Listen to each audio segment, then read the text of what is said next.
तो पिछले क्लास में हमने यहाँ तक पढ़ रखा था अल्केनोइक एसिड तक, यानी हमने सातों फंक्शनल ग्रुप के बारे में पढ़ लिए थे। हम लोग chemical properties of carbon compound के बारे में पढ़ने जा रहे हैं। देखिए, chemical property of carbon compound में जो होता है, क्या क्या केमिकल प्रोसेस हो सकता है, उसका क्या प्रॉपर्टीज है। तो केमिकली जितने भी कार्बन होते हैं उसके साथ कंबसन रिएक्शन होता है। कंबसन रिएक्शन में गिवन बाय ऑल हाइड्रोकार्बन, यानी जितने भी सैचुरेटेड हाइड्रोकार्बन या फिर अनसैचुरेटेड हाइड्रोकार्बन है, दोनों में कंबसन रिएक्शन होता है। फिर सब्स्टिट्यूशन रिएक्शन की बात करें तो given by only saturated hydrocarbon, यानी जो सब्स्टिट्यूशन रिएक्शन होगा ये केवल और केवल सैचुरेटेड हाइड्रोकार्बन में ही होगा। और एडिशन रिएक्शन की बात करें, फिर कोई आया समझा, पिटाएगा तुम, समझा। तुम क्लास में लेट से क्यों आता है? चलो कोई नहीं, ज्यादा लेट नहीं हुआ है, अभी 1 मिनट हुआ है स्टार्ट किए। हम अभी पढ़ने जा रहे हैं chemical properties of carbon compound, यानी कार्बन कंपाउंड का केमिकल प्रॉपर्टी क्या है। तो सबसे पहला कंबसन रिएक्शन। कंबसन रिएक्शन जो होता है, जितने भी हाइड्रोकार्बन होते हैं, चाहे सैचुरेटेड हो चाहे अनसैचुरेटेड हो, सब में होता है। सब्स्टिट्यूशन रिएक्शन जो होता है केवल और केवल सैचुरेटेड हाइड्रोकार्बन में होता है। और एडिशन रिएक्शन जो होता है वो अनसैचुरेटेड हाइड्रोकार्बन में होता है, यानी डबल बॉन्ड और ट्रिपल बॉन्ड में, सिंगल बॉन्ड में ये नहीं होता है। तो याद रखिएगा, तीन है, तीनों अलग अलग है। कंबसन दोनों में होगा, सब्स्टिट्यूशन केवल सैचुरेटेड में होगा, एडिशन केवल अनसैचुरेटेड में होगा। अब आपको पता होगा कंबसन रिएक्शन क्या होता है, सब्स्टिट्यूशन रिएक्शन क्या होता है, एडिशन रिएक्शन क्या होता है। ये क्लास 10th के फर्स्ट चैप्टर में ही आप लोग पढ़ोगे, केमिकल रिएक्शन एंड इक्वेशन में। सॉरी। अब हम आगे बढ़ते हैं, सबसे पहले एक एक करके तीनों को पढ़ेंगे। तो सबसे पहले कंबसन रिएक्शन क्यों पढ़ते हैं।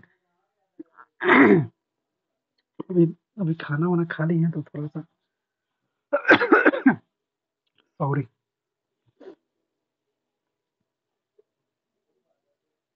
चलिए, कंबसन रिएक्शन।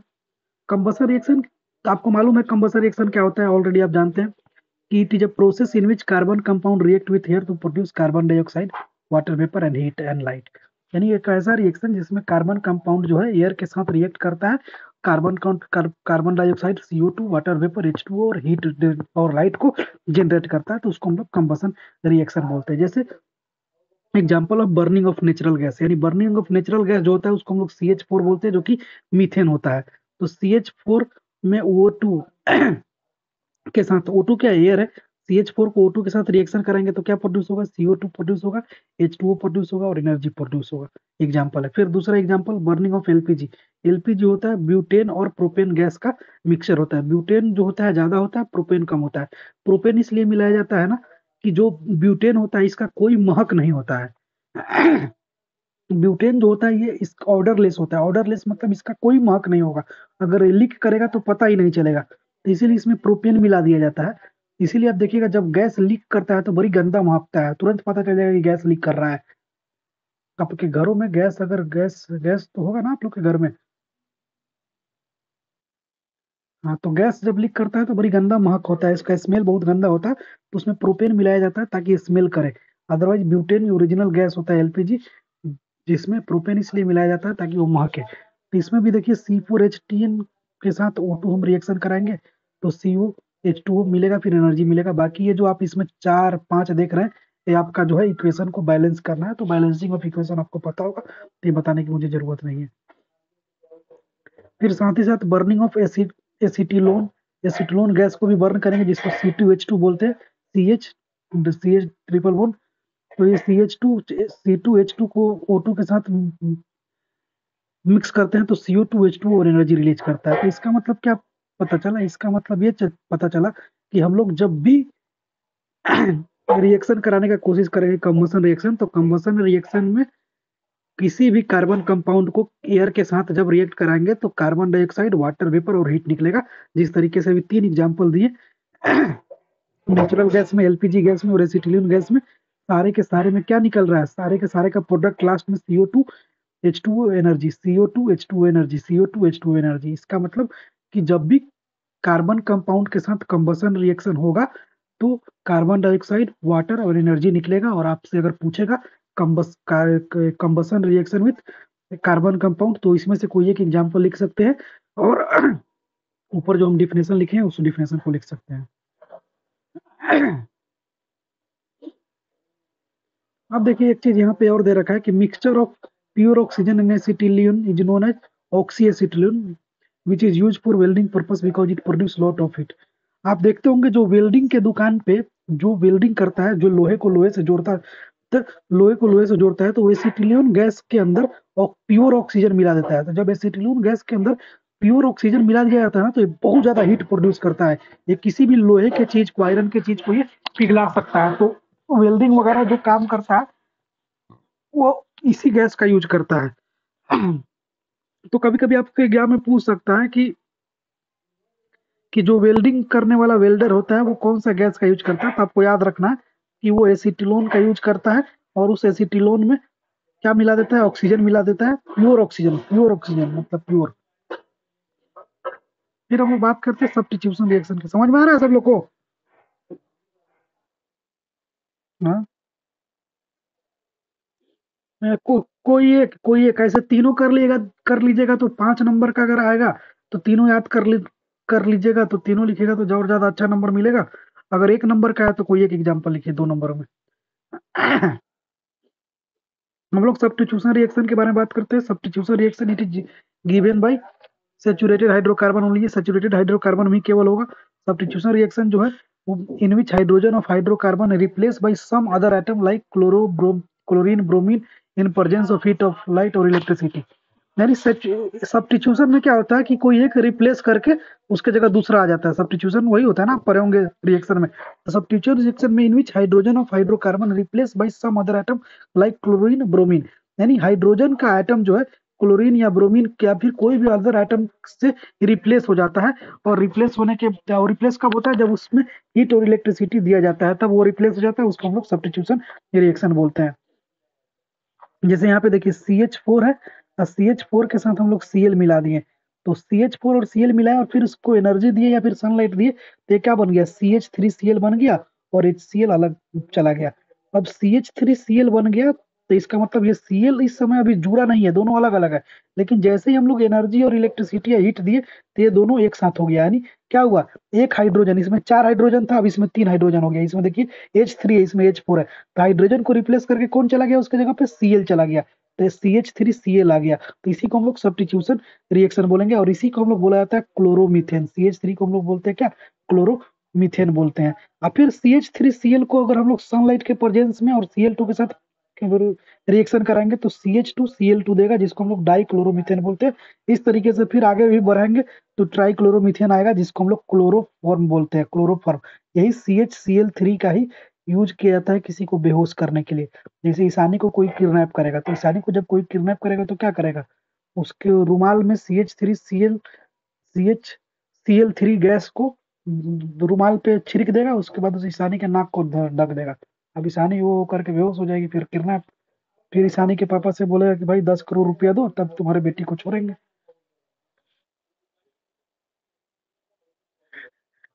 अच्छा, तो CH3 बनता है। तो इस तरीके से देख रहे हैं हम, आगे रिएक्शन कर, फिर आगे इसके बाद साथ में Cl2 का रिएक्शन करेंगे तो CCl4 बनेगा, जिसको हम लोग टेट्राक्लोरोमीथेन बोलते हैं। तो इस तरीके के रिएक्शन को हम लोग सब्स्टिट्यूशन रिएक्शन भी बोलते हैं और चैन रिएक्शन भी बोलते हैं। देख रहे हैं किस तरीके से एक से एक से दो, फिर इससे आगे बढ़ते चला जा रहा है और हर बार अलग अलग प्रोडक्ट मिलता चला जा रहा है। ठीक है, मयांक आ रहा है समझ? समर, सर हम तो पबजी खेल रहे हैं। अच्छा, चलिए। Okay, addition reaction. Addition reaction जो है अनसैचुरेटेड से ही केवल होता है, अल्कीन और अल्काइन से। Addition reaction is a reaction in which unsaturated hydrocarbon combine with some other atom to produce single product।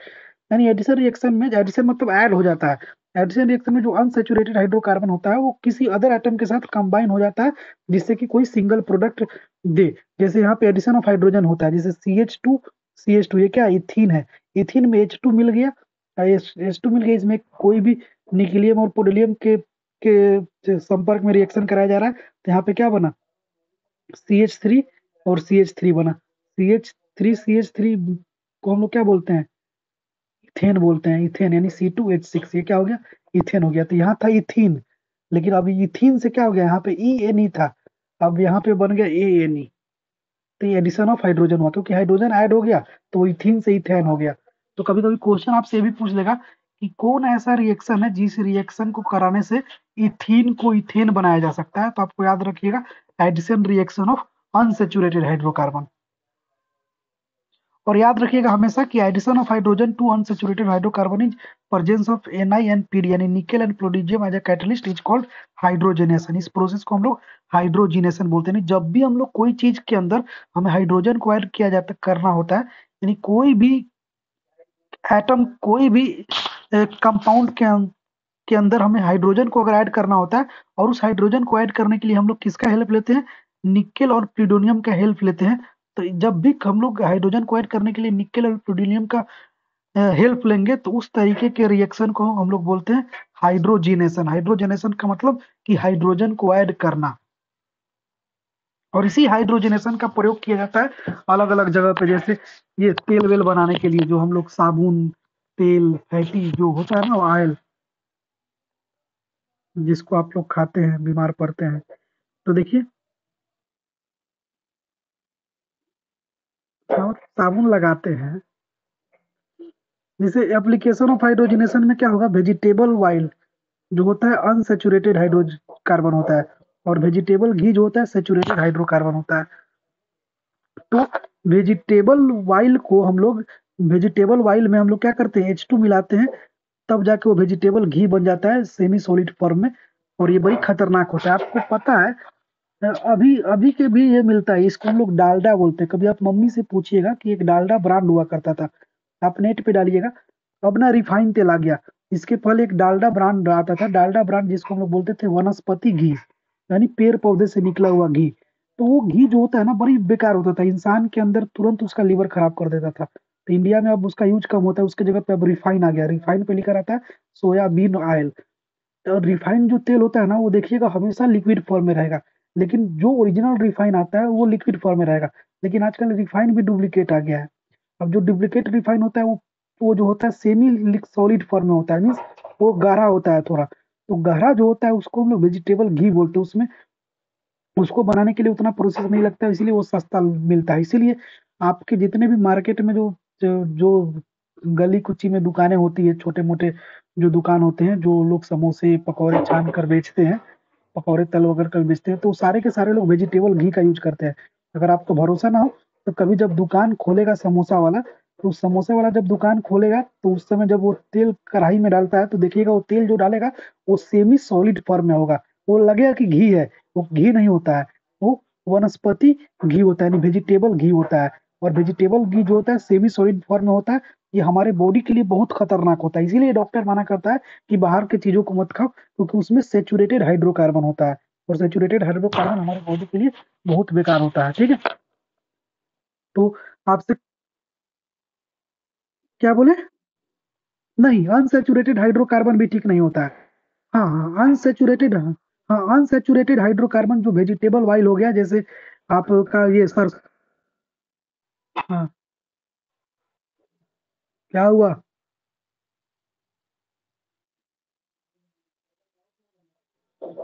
क्या हुआ उसको, कहाँ गया वो, कब गया है क्लास से वो, हाँ पूछिए।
के बारे में बात करते हैं तो ये सोप हमजा,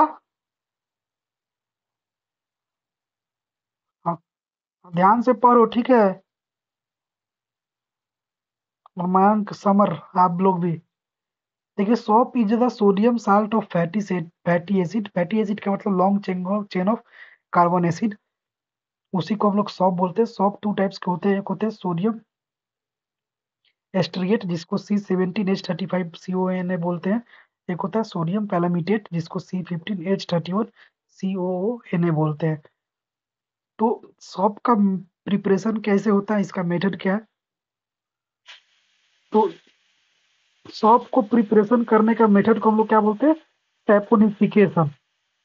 सैपोनिफिकेशन को दूसरा नाम क्या है? हाइड्रोलाइसिस ऑफ ईस्टर, यानी ईस्टर का हाइड्रोलाइसिस को भी मतलब सैपोनिफिकेशन को हम लोग हाइड्रोलाइसिस ऑफ ईस्टर भी बोल सकते हैं, दोनों बात बराबर है। तो क्या करेंगे, CH3COO C2H5 को NaOH के साथ रिएक्शन कराएंगे। तो जैसे ही CH3COH को CH3COO C2H5 को NaOH के साथ रिएक्शन कराएंगे तो इसका Na उठ के इधर आ जाएगा, इसका C2H5 उठ के उधर चला जाएगा, तो क्या बनेगा? CH3COONA बनेगा और C2H5OH बनेगा, जिसको हम लोग सोडियम साल्ट ऑफ एसिड बोलते हैं। इस फॉर्मेशन को हम लोग क्या बोलते हैं? सोडियम साल्ट ऑफ एसिड बोलते हैं। और इसी से हम लोग और भी आगे मेथड करके साल्ट का फॉर्मेशन करते हैं। तो alkaline hydrolysis of ester to form salt is called saponification, यानी मेकिंग ऑफ सॉप। यानी वाइल और फैट के साथ NOH मिला देंगे तो वो सॉप बन जाएगा, ठीक है। तो किस कोई भी वाइल या फैट आप देखिएगा, साबुन वगैरह जो होता है वो फैटी फैटी होता है, मतलब वो मतलब पूरा टच कीजिएगा तो वो फैट जैसा फील होता है। तो ये CH3COH बेसिकली है क्या? वही है। तो हम लोग किसी भी ईस्टर से सॉप बनाने की एक प्रोसेस को हम लोग क्या बोलते हैं? सैपोनिफिकेशन, यानी मेकिंग ऑफ सॉप बोलते हैं। तो इसको बनाने के लिए बहुत सारा चीज यूज किया जाता है, जैसे लैब मेथड में वेजिटेबल ऑयल, NaOH NaCl ये सब डाला कर बनाया जाता है, ठीक है। तो क्या करते हैं इसमें, लैब मेथड में वेजिटेबल ऑयल ले लिए, NaOH ले लिए, sodium hydroxide NaCl common set ले लिए। आप साबुन को कभी जबान से टच कीजिएगा, मतलब जीभ से टच कीजिएगा, तो आपको साबुन जो है मतलब हल्का सा साबुन को मुंह में डालिएगा तो नमकीन नमकीन फील होगा। क्यों? क्योंकि वो साल्ट बना होता है। आप जब छोटा बच्चा होंगे, नहीं मरिएगा नहीं। आप जब छोटा बच्चे होंगे तो मम्मी आपको नहलाती होगी तो मुंह में साबुन लगाती होगी, तो आप रोते होंगे तो आपके मुंह में हल्का फुल्का साबुन का जो झाग चला जाता होगा, तो आप उसका टेस्ट अगर याद होगा तो वो टेस्ट जो होता है हल्का हल्का नमकीन और कड़वा लगता है। तो क्या किया जाता है, 20 मिलीलीटर वेजिटेबल ऑयल ले लिया जाता है और उसमें NaCl डाल दिया जाता है, फिर 30 मिलीलीटर यानी 30% सोल्यूशन ऑफ NaOH डालकर हीट किया जाता है। हीट करने के बाद जो अंदर जो सब करने के बाद जो बच जाता है वही सॉप बनता है। उसमें फिर फ्रेगमेंटेशन यानी खुशबू वगैरह डालकर फिर और भी उसको अच्छे तरीके से साबुन बनाया जाता है। हालांकि सारा के सारा साबुन सेम ही होता है शुरुआत में, बस उसमें फ्लेवर वगैरह डालकर अलग अलग कर दिया जाता है, तो उसका नाम अलग अलग फेमस हो जाता है। टॉप मॉलिक्यूल का स्ट्रक्चर कुछ इस तरीके से होता है, RCO- Na+, यानी ये प्लस जो है ये छूट जाएगा, Na जो है घींच के रखेगा, क्योंकि Na+ जो है ये क्या करता है कि हमारे बॉडी में या फिर कपड़ों में जो मैल होता है उस मैल के साथ मिक्स होता है और पानी के साथ धुल जाता है। इसका स्ट्रक्चर जो होता है RCONA का कुछ इस तरीके से आप देख रहे हैं ना, जिग जैग में CONA लिखा रहता है, और इसी को अगर रिप्रेजेंटेशन किया जाता है सिंबल में, तो सिंबल कुछ इस तरीके से रिप्रेजेंट, हाँ हाँ। तो इस तरीके से हम लोग देखते हैं टेडपोल स्ट्रक्चर होता है। इसको हम लोग आगे वाला पार्ट को हम लोग हाइड्रोफिलिक एंड बोलते हैं और पीछे वाला को हम लोग बोलते हैं हाइड्रोफोबिक एंड। ये जो पीछे वाला होता है लॉन्ग हाइड्रोकार्बन चेन होता है जो कि पानी में इनसॉल्युबल होता है, लेकिन वाइल के साथ ये सोल्यूबल कर जाता है। और आगे वाला पार्ट जो होता है वाटर के साथ सोल्यूबल हो जाता है। तो आप देखिएगा आगे वाला पार्ट जो है Na+ है, और ये जो लॉन्ग हाइड्रोकार्बन जो है वाटर के साथ इनसॉल्युबल होता है लेकिन वाइल के साथ सोल्युबल होता है। तो क्या है, हमारे बॉडी हमारे कपड़ा में या फिर हमारे बॉडी में कोई तेल वेल लग गया तो ये साबुन जो है उस तेल के साथ मिल जाएगा, और तेल के साथ मिलने के बाद जैसे ही पानी में डालेंगे तो तेल जो है तेल के साथ साबुन मिल गया, और साबुन जब मिल गया तेल के साथ, यानी ये लॉन्ग चेन ऑफ हाइड्रोकार्बन जब साबुन जो के साथ मिल गया तो मिलने के बाद क्या होता है वो पानी से धुल जाता है इजीली। तो इसी यही कारण है कि जो साबुन से कपड़े इजीली साफ हो जाते हैं, मतलब साबुन से कपड़े या फिर बॉडी जो भी साफ हो जाते हैं। लेकिन इसमें भी कुछ स्ट्रॉन्ग डिटर्जेंट होते हैं, कुछ कम स्ट्रॉन्ग होते हैं। जो ज्यादा स्ट्रॉन्ग होते हैं वो ज्यादा गंदगी को साफ करते हैं, जो कम स्ट्रॉन्ग होते हैं कम गंदगी को साफ करते हैं। आप देखिए इस तरीके से सोपी वाटर है, तो सोपी वाटर में जैसे ही आप चीजें मिलाइएगा तो बिल्कुल झाग झाग जब प्रोड्यूस होता है, तो झाग जो प्रोड्यूस होता है वो बिल्कुल, उसको केमिकली देखिएगा तो इस तरीके से स्ट्रक्चर में फॉर्म होता है। Spherical aggregate of soap molecule is in water solute is known as micelles. इसको हम लोग मिलिस बोलते हैं। जो आपको ये गोल गोल दिख रहा है ना, पूरा, तो उसको मिलाइस बोलते हैं। ये जो है हार्ड वाटर में उतना काम नहीं करता, इसीलिए लोग डिटर्जेंट बनाते हैं। ये जो हम लोग के घर में जो वाटर यूज होता है, मतलब जो साबुन होता है, नॉर्मल साबुन जो बॉडी में हम लोग लगाते हैं, उस बॉडी में लगाने वाला साबुन से कपड़ा धो नहीं सकते हैं आप। बॉडी में लगाने वाला साबुन जो होता है उतना ज्यादा मतलब सफिशियंट नहीं होता है कि गंदगी को साफ करे। आपको बॉडी को ही साफ करेगा केवल। तो बॉडी, कपड़े की गंदगी को साफ करने के लिए जो मतलब साइंटिस्ट थे, जो केमिस्ट लोग थे, उसमें उसको और ज्यादा थोड़ा सा स्ट्रॉन्ग बनाते हैं, जिसका नाम हम लोग देते हैं डिटर्जेंट या फिर डिटर्जेंट पाउडर। तो आगे हम लोग बात करने जा रहे हैं डिटर्जेंट का। डिटर्जेंट जो होता है sodium salt of long chain of benzene sulphonic acid होता है। ये काफी ज्यादा खतरनाक होता है, ये कपड़ा को तुरंत धो देता है। तो ये बेंजीन सल्फ्योनिक एसिड यानी long chain of alkyl hydrogen होता है। देखिए CH3 CH2 11 C6H4SO3 Na+ यानी सोडियम एन डोडिसाइल बेंजीन सल्फोनेट इसको बोला जाता है। ठीक है, ये भी एक डिटर्जेंट है। और फिर ये सोडियम एन डोडिसाइल सल्फेट, ये भी एक डिटर्जेंट है। इसको नाम याद रखिएगा। तो ये सब जो है कपड़ा धोने के लिए काम आता है, क्योंकि इन सब में ज्यादा मात्रा में स्ट्रॉन्गनेस पाया जाता है। ये ज्यादा मात्रा में जो गंदगी मोलिक्यूल होता है उसके साथ ज्यादा मात्रा में मिलता है। कितना भी गंदे मोलिक्यूल रहेगा उसके साथ मिल जाएगा। आप देखिएगा सर्फ में भी अलग अलग क्वालिटी का आता है। जैसे सर्फ एक्सल जो हो गया, सर्फ एक्सल जो है गंदे कपड़ा को धोने के लिए फेमस है। एरियल जो है एरियल जो है नॉर्मल चीजों को धोने के लिए फेमस है। तो हर सर्फ डिटर्जेंट में अलग अलग मात्रा का पाया जाता है, उसका क्वालिटी भी अलग अलग होता है, रेट भी अलग अलग होता है। आप देखिएगा मार्केट में आजकल गांव वगैरह में जाइएगा तो बोलता है 5 किलो में 100 रुपये में 5 किलो सर्फ ले जाइए, एक दो गो साबुन ले जाइए। इस तरीके वो जो सर्फ बेचता है ना गाँव में, कि 100 रुपये में 5 किलो सर्फ या 100 रुपये में 2 किलो सर्फ, वो सब डुप्लीकेट सर्फ होता है। वो सर्फ जो है आपके कपड़ा को खराब कर देगा, नया नया कपड़ा को ही खराब कर देगा, क्योंकि उसमें इतना ना ज्यादा एसिडिक मात्रा मिला होता है कि वो कपड़ा गंदगी तो साफ करता ही करता है, प्लस में कपड़ा का जो रंग है, कपड़ा का जो मतलब ड्यूरेबिलिटी है, ड्यूरेबिलिटी का मतलब कपड़ा का चलने का टाइम पीरियड, उसको भी खराब कर देता है। इसीलिए गांव के जो लोग होते हैं वो अनपढ़ होते हैं, उनको थोड़ी पता है कि जो मार्केट में सर्फ सर्फ एक्सल व्हील या फिर एरियल मिल रहा है, वो 100 रुपया में आधा किलो मिल रहा है, लेकिन यहाँ पे 100 रुपया में 5 किलो सर्फ मिल रहा है। क्या कारण है? तो कारण यही है कि गांव के लोग सोचते हैं कि चलो इसी को खरीद लेते हैं, सस्ता मिल रहा है, और उससे धोते हैं, उनका बेचारे का कपड़ा भी खराब हो जाता है, उनको पता भी नहीं चलता, उनको लगता है कि हम कपड़ा ही डुप्लीकेट खरीदे हैं। आ रहा है बात समझ में ईशानी? तुम्हारे गांव में आता होगा ऐसा सरफ बेचने के लिए।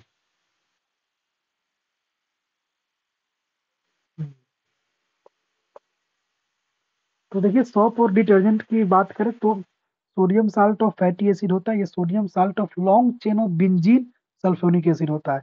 It works on soft water only, ये सॉफ्ट वाटर में वर्क करता है, लेकिन ये सॉफ्ट और हार्ड वाटर दोनों में वर्क करता है। ये बायोडिग्रेडेबल होता है, लेकिन ये जो डिटर्जेंट होता है नॉन बायोडिग्रेडेबल होता है। क्यों? क्योंकि इसमें बेंजीन मिल गया। बेंजीन जो है पानी में जाता है तो खराब करता है, इसीलिए सर्फ से धोए कपड़ा धोइएगा तो ये जो है हमारे अर्थ के नीचे जाता है जो पानी, रिस्क उसके लिए बहुत ज्यादा खराब होता है। Soap is a weak cleaning agent, ये सॉप जो होता है ये क्लीनिंग उतना नहीं करता है, बस हम लोग अपनी बॉडी में लगाते हैं ताकि हमारा बॉडी सही रहे।